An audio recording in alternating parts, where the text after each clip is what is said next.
That might be a little better. Okie dokie. Let's go to the digital monitor. All right. All right.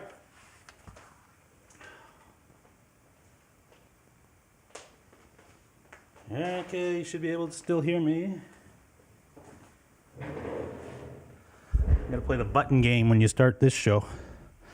Press the buttons. And let's put the headphones on to make sure that this is working.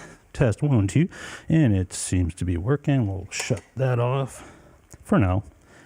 These headphones are kind of weird too, this connection thing. It's kind of iffy. Might have to put some brake cleaner in there. Okay, let's get all set up. Get started with our Monday night, beginning of the week here. And that's fine. Okay. All right, that's annoying, that headphone. I might have to change that cable. And that's a big project for me, changing a cable, because it runs through the whole system, and you try to make stuff nice and neat, and then when you got to change stuff around, it's just a friggin' pain. But, all right, it happens. Enough of my whining. Let's see, let's put that up there. Everything looks good there. All right. Should be able to hear me. Give me a 1 or a 2 or something in the chat. And hopefully you heard that. That was some old school Metallica, Seek and Destroy. Don't mind the solo. I didn't know what the hell I was doing for the solo, so I just kind of winged it. And again, I'm just a bass player, so give me a break. But yeah, it's a great song. I used to play that on the bass, obviously. In cover bands, and I also played in a Metallica tribute back in the day, and back in that would have been 93, 94, in that area. Had a Metallica tribute band called Blacken, and I was the bass player in that, so obviously played all that old school Metallica, and that was a lot of fun. So, who's in the, I think we got our regular Monday night crew in here tonight, which is awesome, awesome. Zach Thong in the house. How are you, my friend? We've got CN8800. That's my buddy John. And congratulations to John. If for those who don't know what I'm saying, congratulations to John about. He bought a house, so very excited for John to be able to move into his house. I think it's in May that he's moving into. The market is on fire in Canada anyway, and especially rural towns, little towns, people getting out of the big cities now because of all the lockdowns and all the crap. So we're seeing the market, even in the area that I'm in, which is just a little small area in New Brunswick. Population of Grand Falls area was about 6,000 people, so not a lot of people, but I believe if we check that same stat in about a year from now, we're going to see quite a bit more because a lot of people are moving out of the big cities and into places like these places in New Brunswick and on the West Coast or out of the cities. So the market is on fire for, if you're selling a house, it's the time to do it. If you're buying a house, it can be tricky because there's not much on the market, and when there is something on the market, you're going to pay for it. So anyway, congratulations to John. That was a long rant after John, but John did buy a house, so he's got that out of the way. Awesome. Jamal, how are you, my friend? Hope you're doing good. Quentin James in the house. How's it going, Quentin? Staying out of trouble? I haven't seen Quentin James post any needles lately on Facebook and stuff, so that's always a good sign because he tends to like to razz me with that stuff because he knows how much I love needles. So thanks for giving me a little bit of a break, Quentin. Janice, how are you, Janice? Hopefully you're not driving. You usually drive in around this time, but could be different in the COVID era. Let's see. All right, cool. There we go. Cool. I've got two chat windows here. Maybe I'll move this window over here so it'll be a little easier to keep track. Because if you do have a question for me, you know what to do. You just tag me in there with that @ sign, and I'll see it come up on this chat a little bit clearer because I'll see the name appear. All right, let's keep moving down the list real quick, and then we'll get on with the show. Mitch Heyman, yeah, how's it going, Mitch? I was on with Mitch. Mitch went live last night, and myself and Don, his partner in crime, and Guitar Hack, and Brian and Dave R. We were all on there chatting and bullshitting and talking about all kinds of stuff. So hey, if you haven't seen that and you want to have a listen to something, and you're looking for something to listen to, go back to Mitch's channel and check out that stream. That was a lot of fun. Hope you're doing well. Terry Himes, how's it going, my friend? Yeah, we got the regular bunch in here tonight. Let's see, Clive. You should be in bed, Clive. Well, thank you for sacrificing your bedtime for some six-string Brian craziness on Monday nights. Really appreciate it. But if you want to go to bed, I won't be offended. Let's see who else we've got in here. Guitar Man 45, how are you? Dan of NJ's in here. He made it. Awesome. Thank you for joining in, guys. Really appreciate you guys jumping in here. Monday nights are always iffy for me because it's today. Well, today wasn't too bad because I wasn't working today because for Easter they gave us an extra day off at work, so I was had the day off, so I got some things done as far as chores. I tried to do my taxes. Oh, good Lord. Man, I do them every year, and I use a program called UFile. It's a Canadian program, I guess. And you just put in the numbers and everything, adds up. And every year it's the same thing. I get the same refund, which is, I think, $300 or something I've been getting for the last 5 years. And my salary's changed a little bit. I mean, it's gone up every year a little bit, but not by crazy numbers. So I did it today. And what you file, you can go through the whole process and you don't have to file after. Like you can see what your refund is or what you owe to the government, and you don't have to go through the process if you're not sure, which I'm not, because I did it and it said that I owed $3,500 and my wife owed $5,000. It's like, okay, I'm doing something wrong here. This is not normal. So I just abandoned doing it myself, and I called somebody today in town that does it, and he's going to have a look at it tomorrow. So I hope to God that I did something wrong there, and that's not the numbers, because if it is, it's not going to be a new guitar day for a long time if I got to pay that much money to the government, because And I thought it might have something to do with because I sold a house and I bought a house, but it has nothing to do with that because in Canada, if you sell your primary residence, you don't pay capital gains tax like you do in the States. So it's your primary. So I've already confirmed that and everything's cool with that. So, and even when I went through doing the process with the form, I didn't even put that into the form just to see if it made a difference. It didn't make a difference. It still said I owed that much money. So it's insane. Like I'm not paying that much money to the government for what? That's insane. So I'll find out more, I guess, this week when I go meet the accountant. Let's see. Yeah, Mitch, that was old school Metallica. Thanks. And I'll show you the patch that I used on my Helix. It's very, very simple. And it's what Metallica would have been using back then. They were using JCM 800s, an overdrive pedal, and back in those early days in 83 around, that's what they had. So I built the patch, and it's pretty much dead on to what that sound is. And I'll tell you right now, there's only 4 blocks in the whole patch. There's an overdrive, there's the amp, the JCM 800, there's a 412 cabinet IR, and then a delay. That's it. So, Paul Lou, how are you, my friend? Great to see everybody here. And I'll go down real quick. I'm almost done, folks. All right, cool. All right, so let's go over here. Maybe we'll do a quick, some quick news, and then I'll talk about some new gear that I've got coming in the. Starting this week, there's a part that's coming in from the States, and that's going to probably not be here this week, but hopefully by mid next week. But there is one of the things I ordered, and it should be here by Thursday. So we'll have a look at that, and I'll give you my reasoning to why I'm doing this, because I am making a little bit of a change in my system as far as the guitar setup. And so we'll have a look at that. I'll explain my logic, if there is a logic in my thinking, but anyway, we'll have a look at that, and we'll also we'll look at some news that came up. There's some kind of interesting news that came up in the feed today, so we'll have a quick look at that. And I'll also show you the patch so that you know how easy it is to do it on the Helix, as far as very little blocks and it's not very complicated, and you can get a pretty good tone. So we'll look at that as well. All right, so. Now I have to, let me click on that button there to go here. And what am I doing wrong here? I think I have to do something. Hold on, Google Chrome. Oh, I know what I'm doing. Let me shut that off. There we go. Shut the chat off on that side first. Okay. So let's look at some news, and then we'll talk about some new gear coming in. And again, if you do have any questions, you know what to do. Tag me in the chat, and I'll do my best to answer anything. And yeah, let's do that.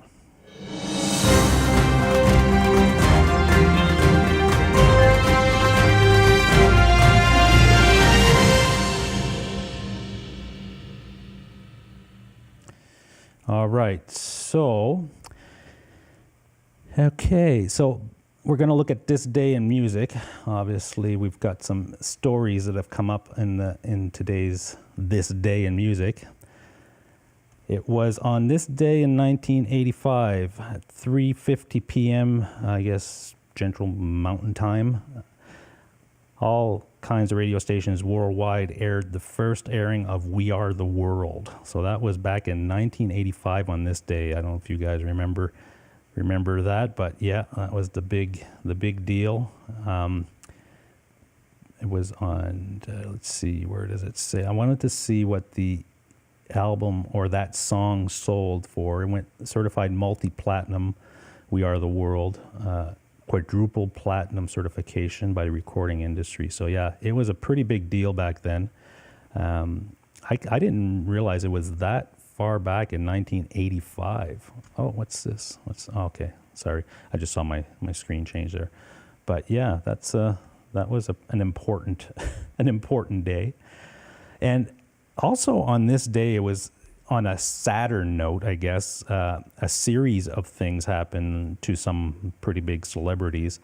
The first one, which is kind of weird because these two here that I'm going to show you, Kurt Cobain This was the day that he decided to end everything. Where is it here? He shot himself on this day, and his body, or 1994, this happened. And his body wasn't discovered until April 8th. So we're April 5th, and that's when it happened. So a few days later is when they found his body. And it was an electrician who found him, and he thought he was asleep until he saw the shotgun pointing at his chin. Wow. So yeah, I think we all remember. I remember, I think I was driving. I was coming back from work or something, and it was on the radio, and they were talking about that whole situation. Yeah, and it was, such a, I wasn't a big fan of grunge in overall, but, it was a huge, especially in 1994, it was at its peak, I think, as far as music genre, and Kurt Cobain was at the top of that whole scene, and so many albums sold, and the popularity was off the charts. And I think the guy just could not deal with that type of, popularity, and he wasn't in it for that, I don't believe. Many interviews I saw with him, he always talked about, it wasn't his thing. He appreciated people liking his music, but he wasn't doing it for that. Very, kind of subdued type of guy, had a lot of issues, obviously. But yeah, so this would have been April 5th in 1994 that he decided that he just couldn't do it anymore. And he went pretty, putting a shotgun to your head is quite the thing. So you got to be pretty much ready to give up on everything at that point. But and the other person that we want to talk about here is very much in that same genre, and this happened on the same day in 2002. Lane Staley from Alice in Chains, right? You guys remember him? He overdosed. I think he committed suicide. Obviously, he had a bunch of heroin and other things in his system. So he decided to end it. And it was, how weird is it that Kurt Cobain was on April 5th and Lane Staley was the same thing, only in 2002 that he decided to do that. And apparently Lane Staley was a pretty tall guy. He was 6 foot something, and he only weighed 86 pounds when they discovered him. And his body was partially decomposed when he was found, and they couldn't identify him other than his dental records. So pretty crazy that that same two icons of that same genre on the same day but different years, took a way out of life, I guess, and then just had enough. And both very, very, very talented people. Lane Staley was an amazing singer, songwriter. To this day, I still listen to a lot of Alice in Chains. And like I said, I wasn't a big grunge fan or that genre. I liked some of it, but I would have to say that Alice in Chains was probably one of my top bands in that whole kind of grouping of music genre for that period of time. I think Alice in Chains was what I connected to the most as far as music. And I liked Pearl Jam a little bit, and I liked Nirvana and stuff. Soundgarden was a little bit better, and then I had Alice in Chains as right up there as far as probably the top grunge band for me. So yeah, interesting, very interesting. And on another sad note, on this day back in, where is it? Back in 1995, Jimi Hendrix's girlfriend, one-time girlfriend, there they are, committed suicide as well. So it was what is it with April 5th? It was like a day that all these people, in different years, mind you, all decided that that was it.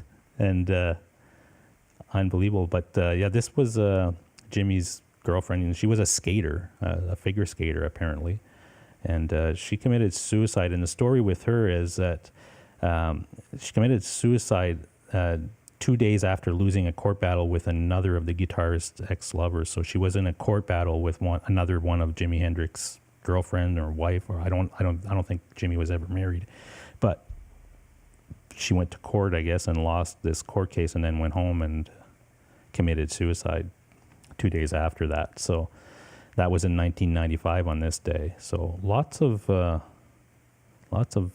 big names left us on April 5th, just different years, obviously.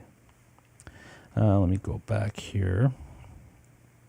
I'll go back here for a second. We've got a few new people jumping in here. So those were the news items that I saw today that kind of piqued my interest, and kind of especially the suicides that all happened on that day, and they were Kurt Cobain and Lane Staley on the same day. That's kind of really how weird is that? The Dreamer's Life is in here. That's Will. How are you? CN8800 says, check with the account if you can claim your move. Yeah, I will check with it, but apparently you can't if you're, like if I was moving here and I was getting a new job in New Brunswick, then I could do that, but I have the same job. I didn't change job. I just changed location. So he's not sure if he's going to be able to do that, but I'll leave it up to them and they know what they're doing. Jamal says, loved Alice in Chains, saw them in Lollapalooza. Oh, 93. Wow. I saw them. The weird part about Alice in Chains and my history with them was I saw them at a festival called Clash of the Titans. And the weird thing is that Alice in Chains was that one band out of that whole tour that was completely separate genre. Like Alice in Chains was the grunge era, the 1990s, and they were playing on a bill with Anthrax, Megadeth, and Slayer. That was the concert that I went to see. They were the opening band for Anthrax, and then it was Slayer and Megadeth would headline alternate nights. So one night it would be Megadeth that would headline, and then the next night it would be Slayer. But they were on that bill, and the weird part about it is, you're gonna go see a concert, a bunch of Slayer fans and stuff. You wouldn't expect that fan base to be into Alice in Chains, so you'd think, Jesus, I don't know if I would do that. But they got a great reception. Obviously you got the hardcore Slayer fans that weren't really, into Alice in Chains, but it wasn't as bad as I thought it would be. When I first saw the bill and saw that they were playing on it, I thought, man, they're going to get, the fans are not, especially Slayer fans, they're like hardcore. But they got through it, and they did a great job. So that's the only time I saw Alice in Chains, and that would have been back in like early 90s, I think, and I was in Toronto. I just moved to Toronto. I think it was probably 2 years after I moved there, and it was a big outdoor stadium, and yeah, it was great. It was an awesome concert. Let me see. Okay. All right. Hey, Blackjack Guitar Nuts in here. How are you, my friend? Still enjoy their new stuff, Jamal? And still, yeah. Cantrell is an amazing songwriter and a great guitar player as far as that goes. So still writing some great music, and some of the new stuff that they're putting out is still amazing. But Lane Staley was just, he was unique as far as his voice, and really lent itself well. Those two together really gelled well for that music, I found anyway.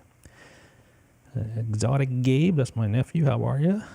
Hope you're doing good. Go to school. I don't know if schools are still open around here, but a lot of stuff, we're in the red zone, they call it. So a lot of stuff is closed as far as like hairdressers and gyms and whatever. A lot of sporting events, all that stuff is closed. We can't do any of that stuff. Only like in the big box store or something, or a drugstore and stuff like that is open. But yeah, it's still crazy in this area. Sean Zimmerman, Alice was metal, just took people some time to realize. Yeah, I agree. They were more on the metal side than the grunge, but they fit right into that grunge scene, and they embraced it. Let's see. All right, cool. So let's see. As far as, there was a couple of gear things that are going to be happening in the next couple of weeks for me, and I'm making a change in the setup. I think I'd spoken about getting a new modeler, which is the Quad DSP last week. But I am putting that on hold a little bit because I'm trying something different, and I'm going to use my Helix instead. I might still get the Quad DSP. It's not out here yet. I mean, it's not shipped to the stores yet, so I still have some time to decide. But I want to put the other pieces of the puzzle together and try it with the Helix and see if, because I have a little plan in mind as far as, because I still want to get that amp in the room sound. And there's a product that was, well, it came out last week or whatever, and there's a couple of versions of it, and it's an actual tube piece that I can incorporate into the setup and use the Helix through it, and I'll show you what I mean. So let me go to this screen here. So the first thing I'm getting, and that should be here this week, is a speaker cabinet. Obviously, you guys know what that is. The 212 Mesa. And basically, what happens with, especially modelers, if you're trying to get like as close as you can to having that real amp sitting next to you in a room, moving air and stuff, some people will buy like the flat response speakers or PA speakers, or I mean, some of the Line 6 and Friedman and a couple other companies make actual special enclosures and speakers and power amps all built into one unit that are made to run with Helix and other modelers. But even those ones, I've tried them, there's something different about it. But when you buy the real cabinet, a real guitar cabinet that's built with the real, like the Celestians and the real mid-range type of speaker in it, and the construction is made for that guitar, like mid and has the boominess that you want if you want more bass. The Mesa ones are always a little bit boomier. I find the bass response a little bit more than like the Marshall cabs. So that's why I'm going with this one. But you have to start there, I think, if you're going to try to get that amp in the room feel and use a modeler. So this is part one of the system, and that's coming on Thursday. Yeah, Thursday. Now, the key part of this system is this thing, the Fryette Power Station. So I don't know if you guys know about this unit or whatever. I mean, Pete Thorne did a review on it. Some other folks did some reviews and some demos on it in the last couple of weeks. Not this particular version. The version that's out now has 2 channels. This is just 1 channel, and that's all I need. But this is a real tube power amp, and it also acts as a attenuator if you want to, like I can get a Plexi or a Marshall or whatever, or a real tube head and plug it into here and attenuate it to a different volume so I can, play in different venues or different areas and not have to crank the amp itself like totally to 10 to try to get that sound that you want. You use this and you can bring down the volume and still retain the tone. And what I liked about the Fryette stuff, that I've done a lot of research on all these units. The Sir, Friedman has one. I had the Universal Audio aux for a while. All these units have something about them. Some are good, some are not so good. But the main standout feature of this thing, it's a real tube. There's 3 tubes, I believe, in there, and they're EL34s, I believe. And this doesn't color your tone. The other ones, I always found that they were good, and I mean, you could attenuate them down and still retain a really good sound, but they did change the tone somewhat. This one really doesn't. Like, I mean, I've seen guys doing A/B conversions, and you're listening to the amp by itself, and then it would go through this piece of product or whatever, and it would be like almost no difference. And you could change the volume and all that stuff.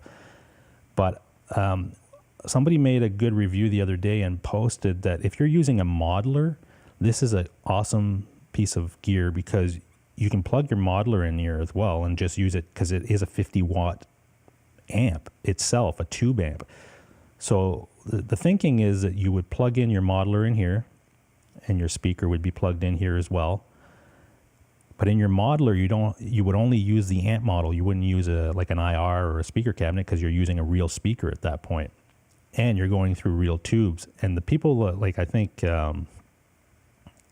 Henning Pauly did a whole review on this, and he was using it in different situations. And when he plugged in the Helix into this thing, he was like blown away, and it sounded really good. And then that got me thinking, maybe that would do what I'm trying to do as far as the amp in the room situation. I don't often play with an amp in the room. I play with my, going through my system and stuff when I'm recording and everything, but I want to try this. I want to see how it's going to react as far as using amp modeling, because if it does work the way that everybody seems to think that it does, and the people that have used it say it does, that means that you can use your Helix or your modeler and load up any type of amp that's in there and go through this tube power amp into a real guitar cabinet, right? Like the Mesa here. And then you've got tons of stuff to work with as far as tones and palettes and gear and like that. So I'm really excited to try this. Like I said, I've ordered the cabinet. The cabinet should be here on Thursday. And the power amp is, the only place that I could find it was a place in the States. It was ordered and shipped out today, so I don't know if it'll be here before the end of the week. Probably, I think sometime next week is more likely. But what I want to do is get everything set up and do a few demos with it, and then talk to you guys about it and show you if it does what I'm thinking it will do. I hope. But yeah, so that's where I am with that. And let me show you. I am actually. I sold my amp. I have a Tone Master amp, a Fender Tone Master back there. Let me see if I can change that camera. I'll show you. Let's see, back camera. Will that work? Back. Okay. That. So let me bring this mic over here. Good Lord. So this amp here is basically a deluxe twin reverb amp, but it's a Tone Master. It's not there's no tubes in there. It sounds great. It does a great job, but there's still something about it when you're putting a modeler through it. It works, it's loud, but it doesn't really react the way that I want it to as far as a tube amp would. So this is what I'm replacing. I'm going to replace that. I've already sold it. The guy's getting it on Thursday, and I'm using the money that I'm getting for that to buy that Mesa cabinet. And then I'm buying that power amp to sit on top, and then I'm going to run it. The other thing with that power amp is you can run a pedal right into that amp because it is a tube amp. And if you have a pedal like a preamp pedal or like the Friedman pedal or whatever, that you can plug it directly into that and it will act just like an amp. So I'm going to play around with that. I've got an Andy Timmons pedal on the floor there that I'm going to run into that power amp to see how that works just by itself without using the Helix and stuff. So that's the amp that's going to be gone probably on Thursday. The guy bought it. So what I found with the market lately is if you've got gear to sell, the stuff is selling like, I mean, I guess it depends on what kind of gear you're trying to sell. But if it's something fairly, in demand and not a lot of stock in the stores, like these things, I guess they don't have many, they're very limited, not right now, because products are just not in stores. They're all sold out everywhere. Guitars and things like that, the same thing. So that sold fairly quickly. So let me go back to my other camera. I just wanted to show you that amp. All right, so let's go main. All right, cool. Let's go back to the chat room. Chat. Music Therapy Laz, how's it going? There we go. Let's go back. Hey, Guitar Hack. Guitar Hack's in here too. All right, we got a few more people jumping in. Good stuff. Good stuff. All right. Yeah, so that's the plan, and it's going to be interesting, to say the least, because that Fryette stuff is really renowned for that type of thing. Attenuation, having a power amp. The new version has 2 channels and it's 100 watts. This version is 50 watts and it's only 1 channel, so it'll work. And the other thing I'm looking at, because it is Gibson month, and I haven't been able to find the white Strat. I've been looking for, over a year now, and everything is either overpriced or it's not exactly what I'm looking for, or there's just nothing available. But here in Canada, Long McQuaid, our music store has sometimes during the year they'll do a special promotion for a brand or something, and this month is Gibson month, so there was a bunch of stuff that's on sale, and they give you a few extras when you buy them and all that stuff. But yeah, I talked about this on last night's show with Mitch and Guitar Hack and everybody, and I'm pulling a Hack, I think. Maybe. It depends. I'm not sure if I'm doing it yet or not, but Hack did this with his Firebird. He sold it. He had one, sold it. Now he missed it a lot. He really loved it and went back and bought the same guitar. Well, I had an SG probably a year and a half ago or whatever, and I sold it for whatever reason back then. I think I needed money for something different, and I always missed it. I always loved that guitar, and now I've been starting to look at it, and then Gibson Munt popped up in my feed, and started looking at it, and I might do it. I was pretty much convinced that I was going to order it today, but after I did my taxes and I saw that, I was like, oh, I better wait and not buy this guitar yet, because I don't know. If my taxes say you owe me $8,000, it's not going to work. I'm not going to be getting any guitar anytime soon, if that's the case. So I'll wait until the accountant gets a hold of the tax papers and tells me that everything is cool. Yeah, I'm pulling a Hack. I'm buying a guitar that I already had. So this is the new Gibson. I guess they have the Classic series or whatever. So this is a 61 reissue. It's not a reissue in the way that you would say a custom shop is. It's not a custom shop. This is U.S. factory, but it is the 61 version. And I like this one a lot. The one that I had that different pick guard on it, where it kind of was a bigger pick guard. It went around the pickups and stuff, but I prefer this one, this style. And I like the headstock with the little crown on it without the writing on the over the truss rod cover there. And I like these tuners on it better than the one that I had previously. I had one that had Grover tuners, but I like these vintage tuners on it. So this is exactly the one I want. The only thing, this is a 61 neck, so the neck apparently still has a nice round shape to it. It's not going to be as thick as my R9 and R6, obviously. But what I think I'll probably do, if everything in the taxes is okay and I don't owe the government any money, then I'll ask my buddy, and he works here at Law McQuaid. He's a manager. He can just order one in, and then I'll play it, and I'll decide at that point if the neck is really, really good and it's what I would like to have, and then I might pull the trigger on it. So that's what I'm looking at, because, like I said, I was waiting and I was looking at Strats and trying to get that white custom shop Strat for so long. Everything is way overpriced, and I think I'll probably just wait maybe even a year before when the market kind of settles and things get back to somewhat normalcy, I might be able to find that Strat at that point. And if I'm in a position that I can pull the trigger on that, then I will. But this is something that's been on my mind for quite a while. I wasn't jonesing on it too bad, but it's something that I did regret selling back in the day. So I might do that. Especially now that this I guess standard version of the reissue, the 61 reissue, is out, and Gibson's making some pretty good stuff. Trogley did a review on this one, and he talked about the fretboard being rolled and edges and all that stuff. So I think there's some attention to detail on these ones. So I'm looking forward to trying it at least, and maybe we'll see. We'll see if I pull the trigger on it.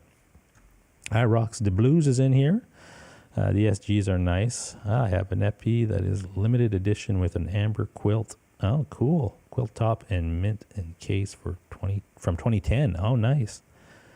Very cool. Very cool stuff.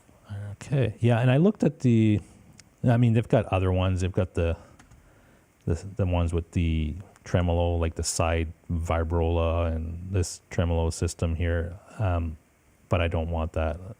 They're nice. I like the look of it, with the whole tremolo and how it says Gibson and the chrome and all that. It looks sharp. If it was something I was just hanging on the wall and as a piece, but I think, don't quote me on this, but I think the tuning issues on something like that would probably be a little bit of a chore to deal with. So I'm kind of staying away from that. I just want the regular SG without the tremolo system. And that other one that they have that has that sidebar, where is it? Where is it? I think it's this one here. This is just insane. I don't know why. It looks cool, but And even Trogley, when he did a review of this one, he said, forget it, you're never going to get it in tune. He couldn't get it to stay in tune worth shit. So, but it's a, I guess it looks kind of neat and it's different, but way weird, too weird for me. I don't think that that would work. So I'm just going with the simple stop bar if I do pull the trigger on it. So yeah, Gibson. So the thing with Gibson Month is they give you a special price. It's not that much of a savings. I think it's maybe a couple of $100 maybe. They give you a free shirt, sweatshirt or something. And they give you a little bag with some tools and some things with it. So it's not crazy, but I mean, and they have special financing. So if you want to finance the thing, you're going to get, 0% or very low rate, and you can finance it over, 3 years or something like that. If I did it, I'd probably just, buy it, but because unless the financing is zero, then what? No, you're not paying any more for it. Then go for it. All right, let me just close that, and this. That's this. So that's the SG. So a couple of things coming in, hopefully, if everything works out. Like I said, when I did the taxes today, I was doing them myself, and the number that came out at the end of it was a little scary. So I'm going to get my accountant to look at it first, and hopefully I was completely wrong, and I am getting a refund instead of having to pay all that money. So if that's the case, then it'll be a little easier to digest and go and purchase a guitar. Otherwise, it's going to be a while. Let's see. Gibson just released a new SG LP triple pickup. Yeah, I'm not doing the triple pickup thing. I can't, because of the way that I play and stuff, that middle pickup, I guess, I've tried a few of them, like the Gibson Les Paul or the custom that has the 3 pickups, and I kept, hitting it and stuff. It's just not my thing. But they look cool. They're not my thing.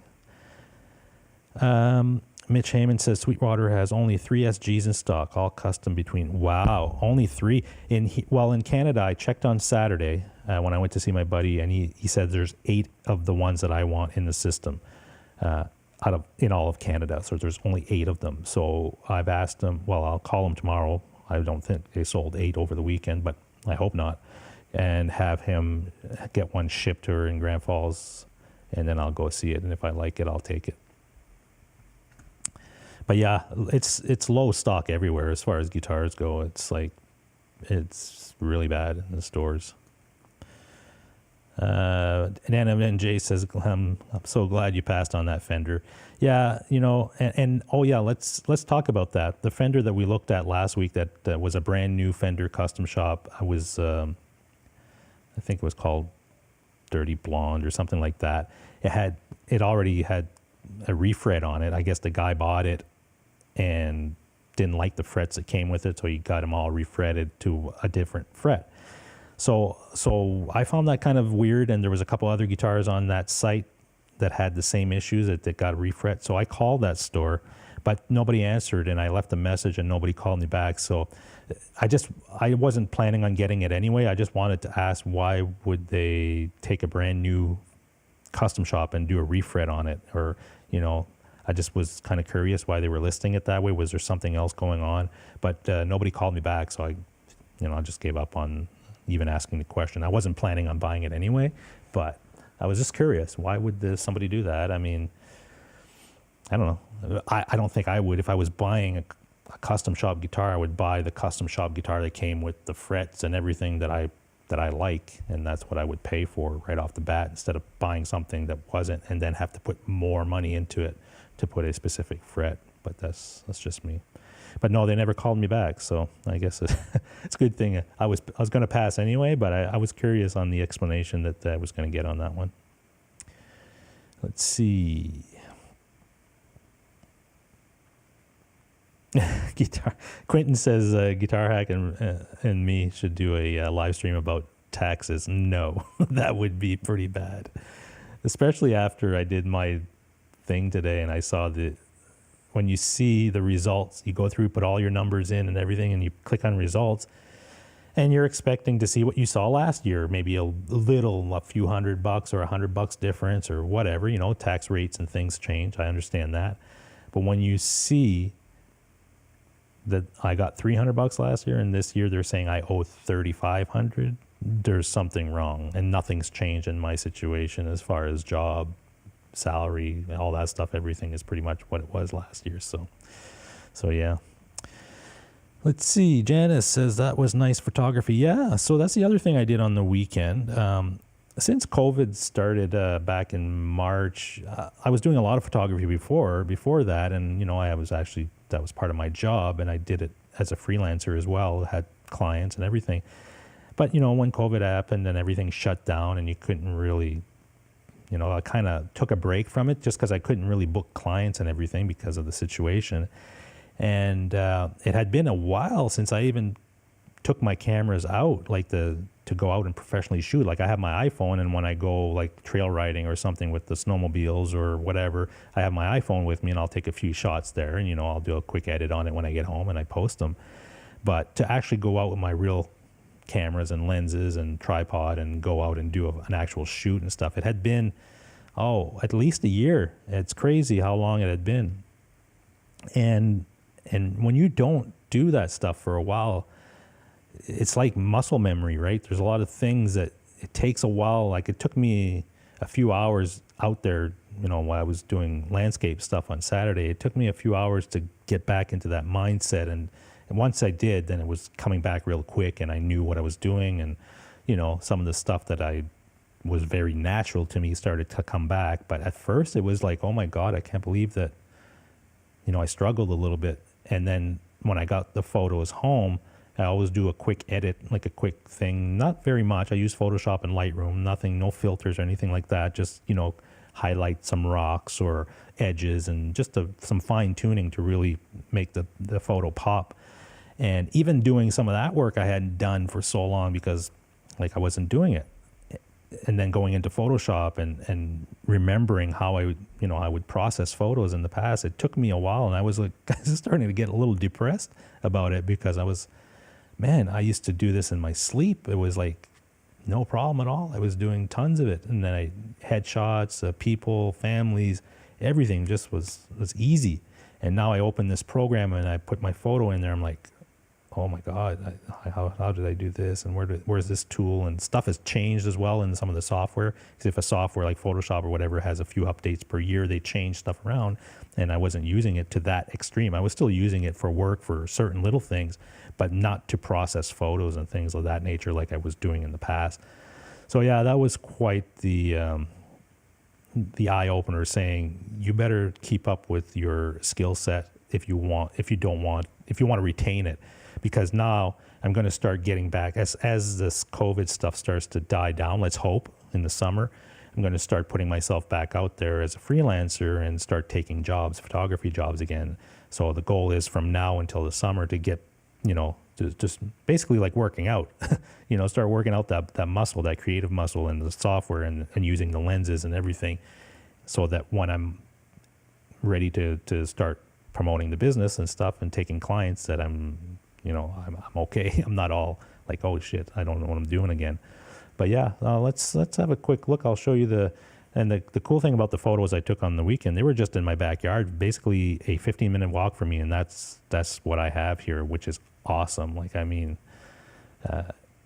People that live here take this stuff for granted, but I lived here for many years, but I've been away for 30 years, so I always never took this for granted. But let me just let's go here. So this scene here, this is just down the street from my house. I mean, it's about a 15-minute walk and a 5-minute drive to see this. And, this is stuff that people pay a lot of money and go travel to see this type of landscape. These are that's why they call it Grand Falls where I live, because there's a falls right in the middle of the center of town. You cross the bridge and you see this scenery and stuff. When you live here, you kind of take it for granted because you see it every day, and it's like, oh, it's interesting. So my goal was to go out there and capture this scene and then do a little bit of post-processing and put it out there. And it's gotten great response online. It's been insane. A lot of people commented, a lot of people sharing it, and people from this area contacting me, asking me, when am I available? And so just doing that got a lot of attention, right? So So I plan to print this one. I usually do some prints that are 16 by 24, sometimes on canvas, sometimes on acrylic or glass or whatever, which is really cool when you take a picture like this and you put it on what they call acrylic glass or whatever, and they print it on that. It looks really cool, especially if you make it big, like 16 by 24 or bigger, and then you hang that on your wall. It's pretty cool. So here's another angle from that same. The falls are right there. You can walk right up to them, like it's really cool. And this is just down from the falls. They call this the powerhouse, basically. So this is the falls come through here, and this generates power from the water and the streams and stuff. But this is basically in my backyard, right? So I don't take it for granted. I'm like amazed every time I'm riding around here going like, I can't believe this is right here, and I'm really enjoying it. And that's why a lot of people are moving from big cities to places like this, because I think people now realize the importance of that over the crowded cities in the middle of a lockdown. You'd rather be, exposed to some of this stuff. This is just another angle. There's another angle with that. And this place across, when you're looking across, you see that building with like the brown. That's like a tourist center. People go there in the summer, and there's a shop there and stuff, and you can go on the ledges by the rocks and stuff and get closer to the falls. And they actually have a zip line that basically, there's 2 zip lines that you basically go on, and you zip line across the falls over top of them. It's like an actual attraction here. The tourists and stuff go, but it hasn't been operational for over a year because of this whole COVID stuff. That's all closed.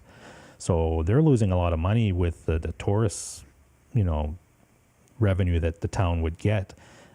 Last year, they didn't get any because of all the lockdowns and everything. So this summer, they're hoping to be able to open all these places and tourists to be able to travel in this area and, get some income to the town and stuff, because it's a huge attraction. It really is. Let's see.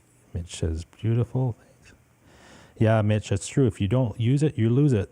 Any skill you have, whether it's photography, guitar playing, whatever it is, if you stop for a long period of time and you get back to it, it's sometimes a real struggle to get back to where you were, and it takes a little bit of time. And that's a little depressing for me, because I put years and years of work to get to that level that I was at when I, back in a year ago.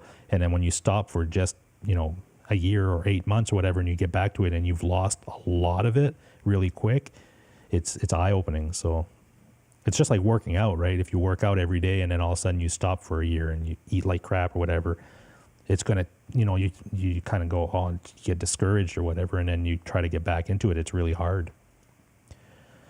So yeah, so there's the photographs that were done on Saturday. Got back out there, and it was fun. It was fun to get back out and do some photography. So I look forward to doing a lot more. And this summer, I do go out in the nature with the side-by-side, the little vehicle that I have. I actually traded that one for a different one that's more utilitarian, so you can bring more stuff with you, and it's less sporty, but I think it'll be better for the stuff that I want to do. Just go out and relax and find a nice lake somewhere and park, and just nature-wise. So I'll bring the cameras with me at that stuff, and I'll be able to do some more photography in different locations all around New Brunswick, getting places that you wouldn't get to if you didn't have like an off-road vehicle or something like that, because some of these places are pretty remote.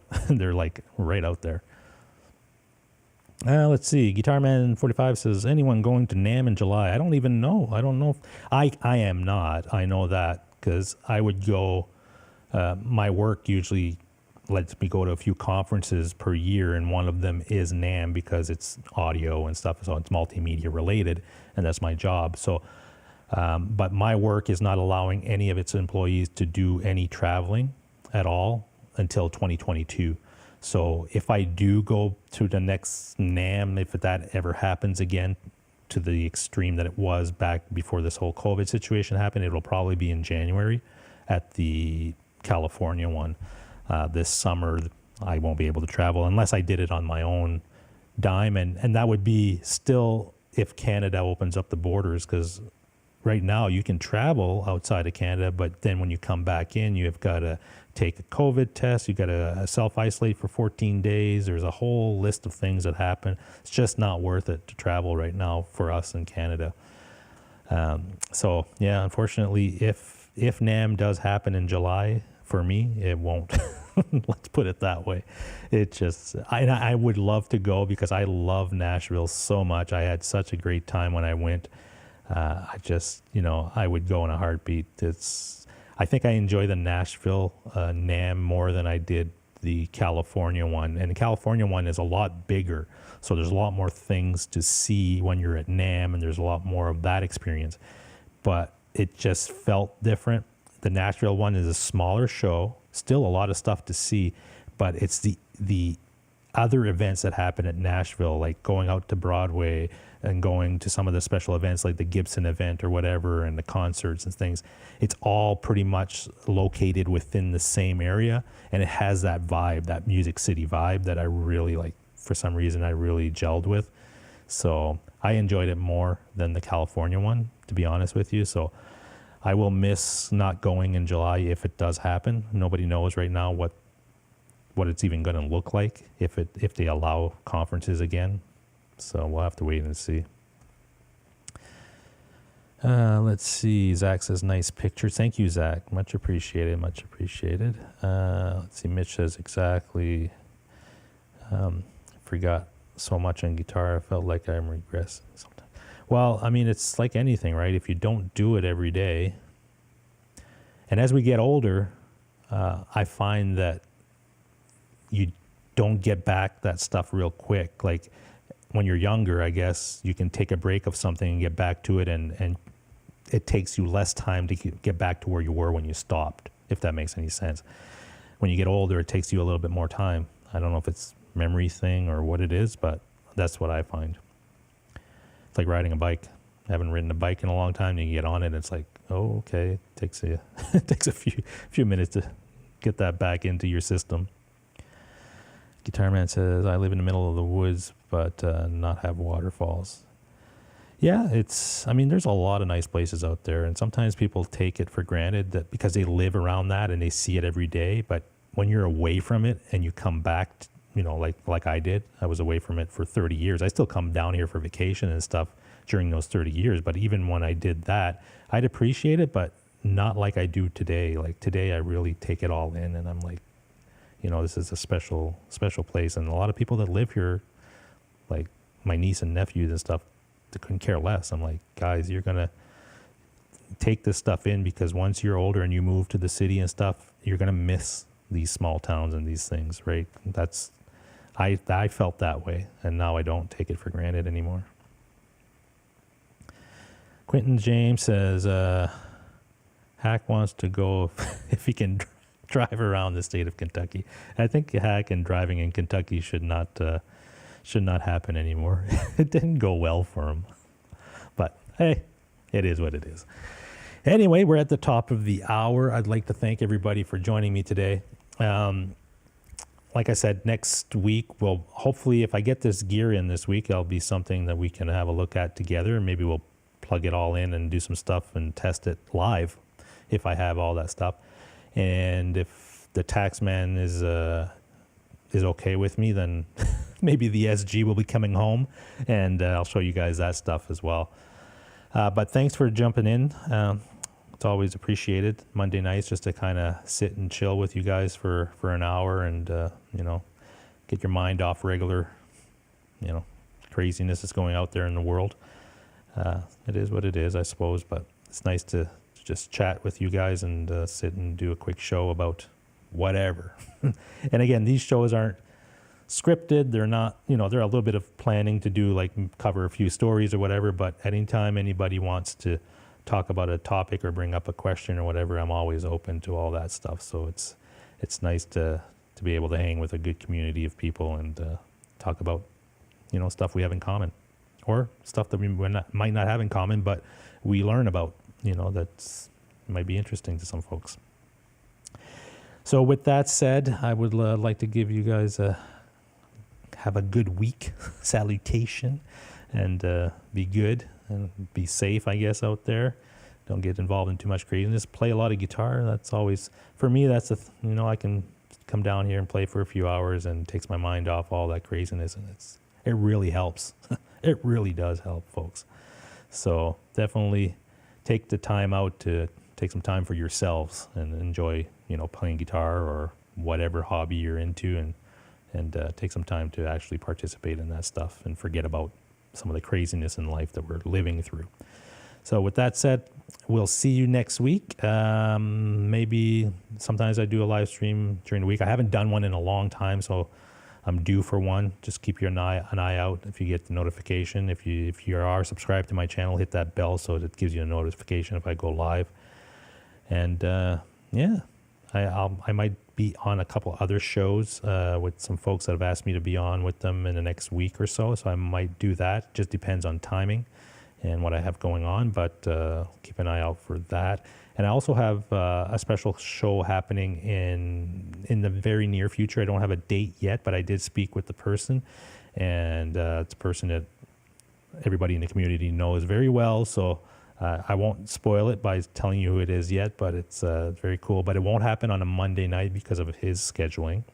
But I will definitely let you guys know when that happens as far as that goes. It'll be a different night, and it'll be a little bit later in the evening because of the time difference. So keep an eye out for that. And with that, take good care, folks, and we will talk to you next time. All right? Take care, folks.